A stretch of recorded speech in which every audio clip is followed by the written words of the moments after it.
Look at that, there it is, right behind me. This is the real outback.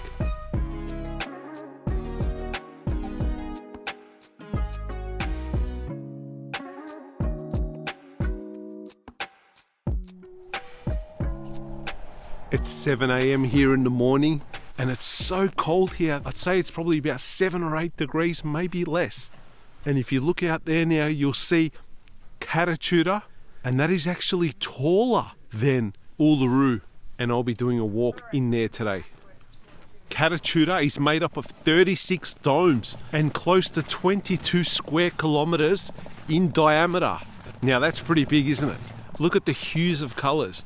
The pastel colors, and then as you come down here, you've got the matted colors of the outback. My bus is that way.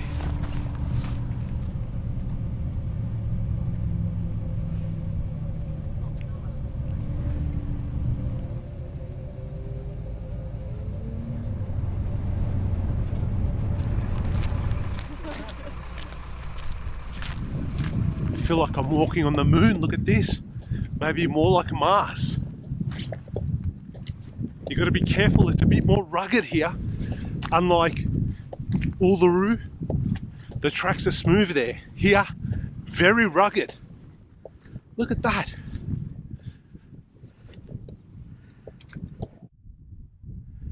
There it is in all its glory. Well, at least part of it. Yes, Kata Tjuta is also very sacred to the Indigenous people of this area. And there's a certain number of stories that aren't allowed to be told. Very secretive. Look at that. A tsunami of rock just before you. It's surreal. So you might be asking, how does it feel to be a Kata Tjuta? It doesn't feel sacred to me, I won't lie. I'm more in awe of the geological aspect and what has happened here over the years. When I look up at these ginormous tsunamis of rock, I call them, I think to myself, wow, once upon a time, the indigenous civilizations were living here in and amongst this before colonization of Australia. Check these out. Look at these boulders. These have probably tumbled from up there somewhere, landed here, and never moved again. Just stayed here forever. Okay, the head net has come off. There's no flies down this end. There was back there. And once again, I feel so small and irrelevant. This is what Uluru does to you, and Kata Tjuta. It makes you feel small and irrelevant and lets you know just how big the world is. Well, at least this part of the world. So, you know, when we're back at home and we're in our comfortable suburbs and homes, we all feel so big and mighty and powerful. And then you step out of that and you come to somewhere like Kata Tjuta or Uluru, and Mother Nature just lets you know, hey, you're not so powerful after all. You're small. It puts you back into your place. It lets you know who the boss is. So next time, maybe you're on your high horse and you're all puffed up, high and mighty. Just remember, we're close to irrelevant.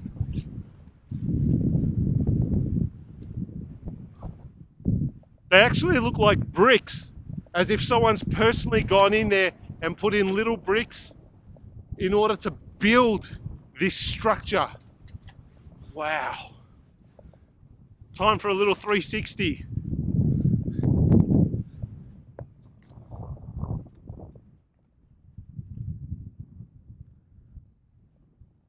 Crazy times. I should have come here in my teenage years, so it taught me a lesson back then. These alien landscape vibes carry through all the way to the end here.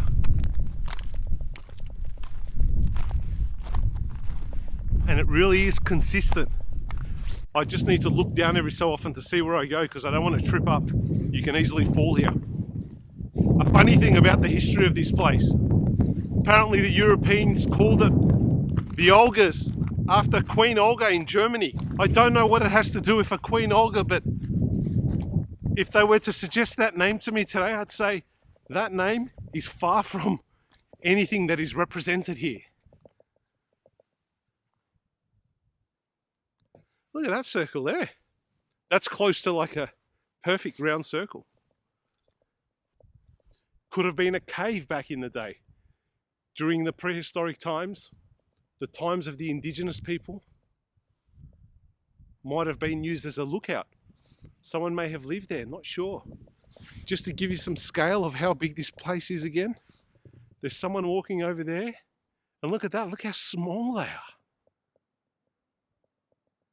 It's just like a little dot. That's where I came from. In there. Down that way and down. I'm guessing when it rains in here, there would be a lot of water. This has the potential to flood.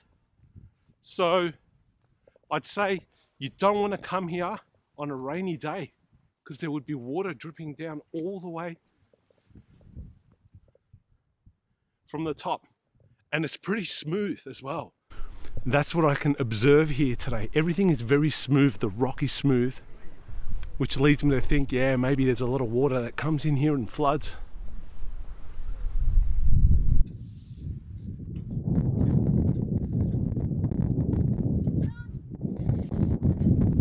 This is it. Once you get to the end, there's this little stand here with some chairs, and you can sit here and take in the views of the beautiful outback that just lays between these two big rock formations.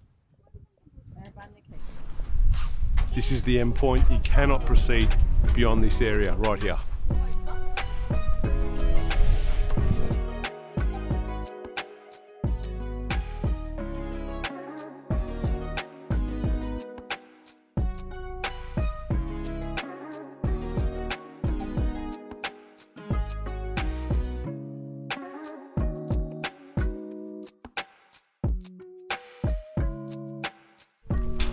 Hello.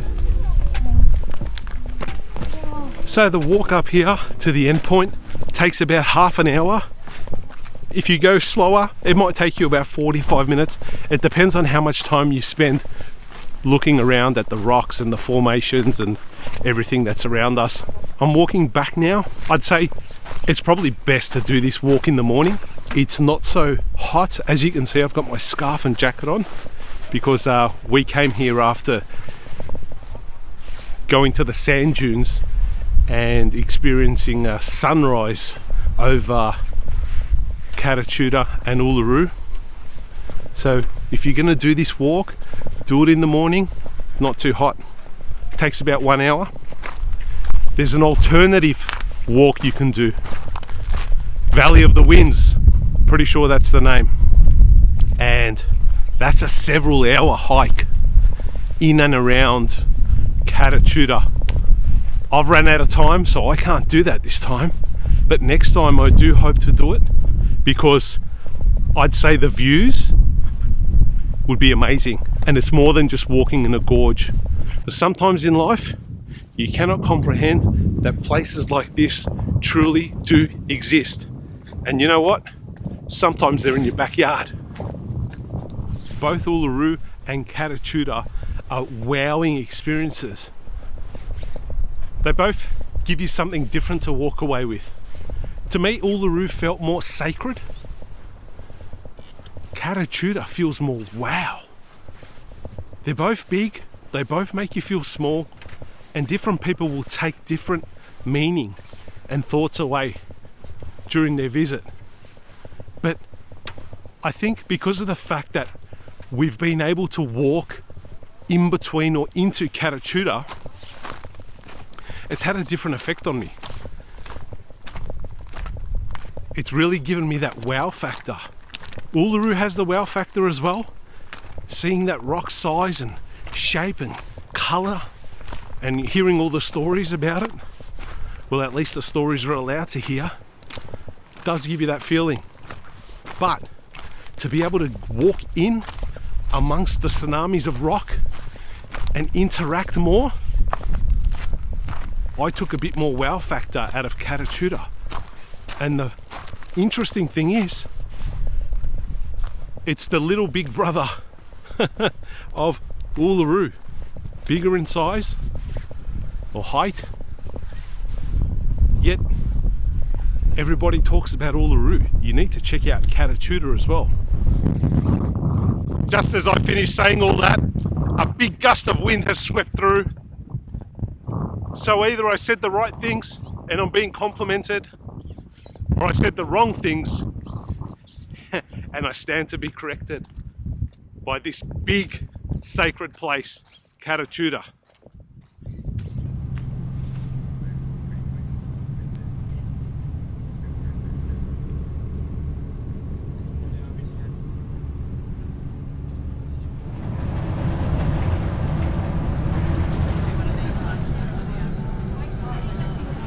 Hey guys, I'm in town. The town is small. It's tiny. It's not too big.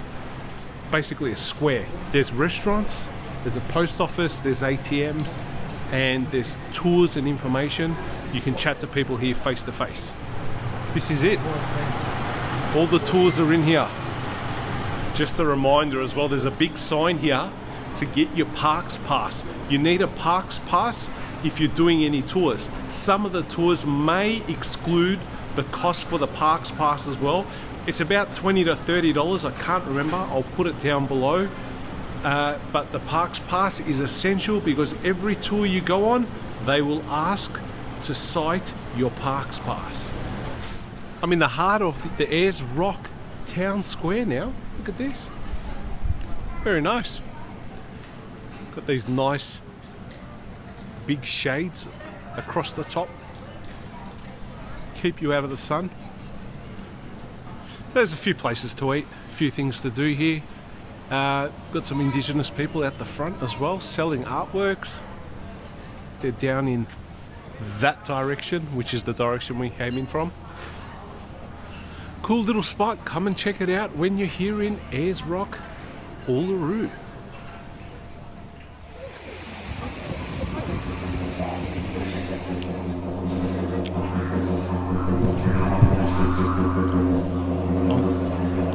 Back at my hotel, and we've got an Indigenous didgeridoo music session going on now. The didgeridoo is the long wooden pipe-like instrument, woodwind instrument, being played at present by this gentleman here. There's a big crowd there watching as well.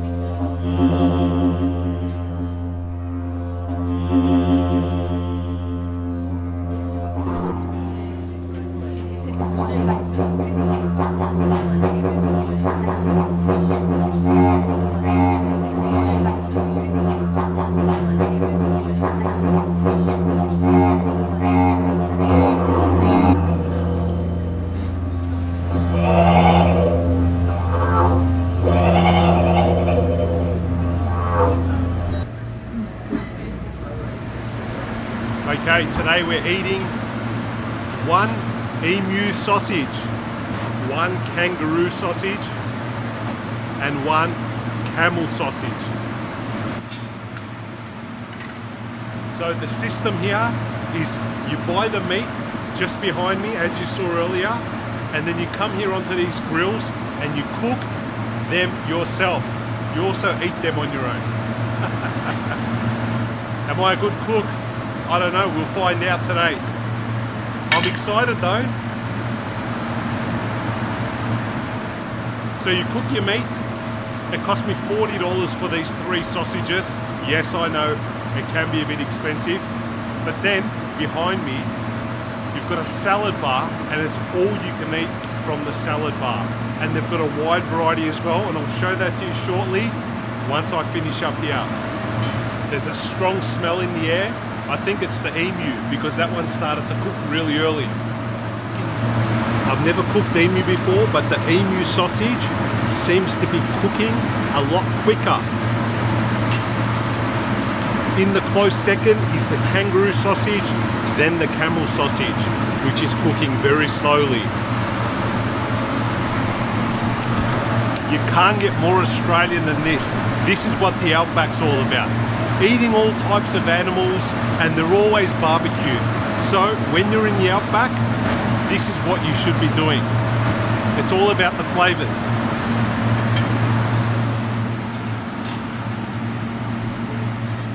So the fuzzy animals that we all love, like kangaroos, emus, camels, all fun to ride and look at. We also eat them here in Australia. Let's try them one by one. First off the rank, emu sausage.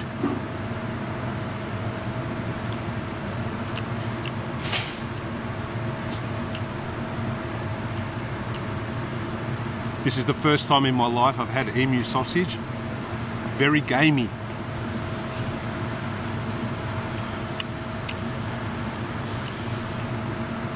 Texture is like minced beef. Not tough, but you can tell that the meat would have been tough when the animal was prepared.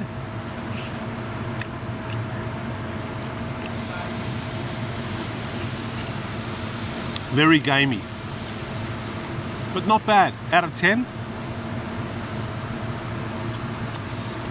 6. Like, it's not a flavour that's going to make you say, ah, yuck, or I don't like this, or I'm not going to try that. Like, it's edible. Like, you won't have a problem eating it. Okay, next up. I don't know if this is the camel or the kangaroo, but I bet we'll be able to find out just from the taste. I reckon this one's kangaroo. Tastes nice. Tastes light. All of this cooked within about 10 minutes. Really nice, really light. Wow, this one's actually really good. Kangaroo's rich in protein. Time for the camel.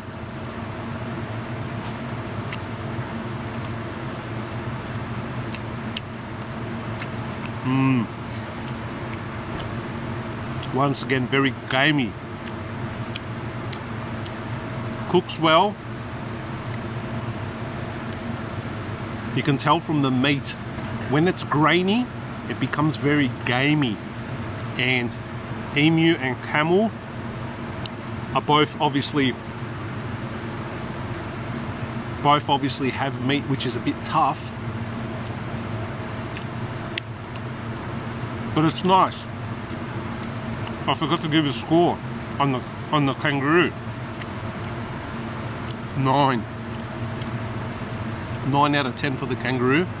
Camel,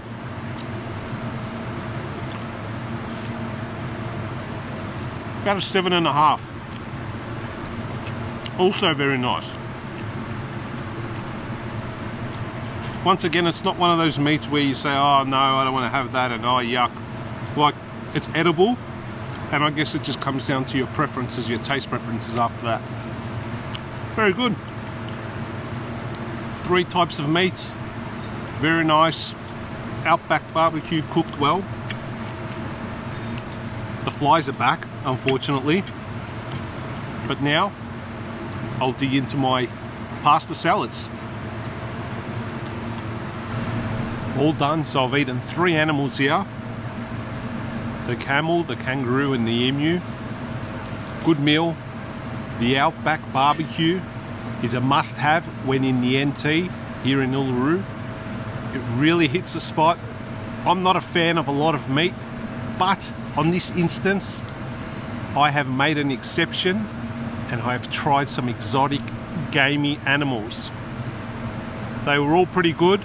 I'd definitely try them all again in at least the sausage format. Look at these flies, they're back. The strange thing is, they don't land on the food, they just land on your face and they crawl under your glasses, in your nose, in your ears. These flies are absolutely out of control. Look, one just landed in my ear.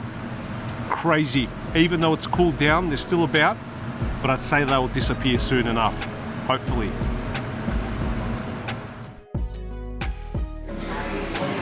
Another Husmeister travel chapter is down. I will wave goodbye to Uluru now. Sad to go, but all good things come to an end. If you plan your trip to Australia, be sure to include Ayers Rock, Uluru, Kata Tjuta, all in your itinerary, because this is the real Australia. And until next time, a big adios from your friend, the Husmeister.